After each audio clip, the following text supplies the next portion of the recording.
রাধে রাধে বন্ধুরা, জন্মাষ্টমীর অনেক অনেক শুভেচ্ছা জানাই আপনাদের সবাইকে। আপনারা অনেকেই জানেন বাড়িতে জন্মাষ্টমীর পুজো করেছিলাম প্রথমবারের জন্য।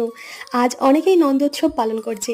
আমি অনেক কিছু রান্না করেছিলাম গোপালের জন্য, আর গোপাল স্বয়ং এসে আমার কাছে যে ভোগ গ্রহণ করবে নিজে থেকে আমি কল্পনাও করতে পারিনি। দেখুন, বাচ্চাদের মধ্যে কিন্তু ভগবানের বাস। বাচ্চারা খুশি হলে, সন্তুষ্ট হলে যে মানসিক শান্তি আর মানসিক আনন্দ পাওয়া যায়, তাতেই কিন্তু মনে হয় পুজোটা সম্পূর্ণ হয়েছে। এই যে ছোট্ট গোপালটা দেখছেন হামাগুড়ি দিয়ে ঠাকুর ঘরে এপার থেকে ওপার ঘুরে বেড়াচ্ছে, এই গোপালের আলু ভাজা ভীষণ পছন্দের। এখনও কিন্তু খেতে শেখেনি সেইভাবে, কিন্তু আলু ভাজা দেখলে চাকুম চুকুম করে মুখ নাড়িয়ে নাড়িয়ে খাওয়ার চেষ্টা করে। তাই আমার গোপালের জন্য রান্না করা খিচুড়ি আর পাঁচ ভাজার মধ্যে থেকে সবার প্রথমে পুজোর আগেই আমার এই ছোট্ট লাড্ডু গোপালকে একটা আলু ভাজা দিয়েছিলাম। ও খাওয়ার পর মনে হলো যেন পুজোটা আমার কমপ্লিট হলো। আপনারা যারা ব্লগটা দেখেননি, পুরো ভিডিওটা এই ভিডিওর নিচে প্লে বাটন লিঙ্কে ক্লিক করে দেখে নিতে পারেন। ধন্যবাদ।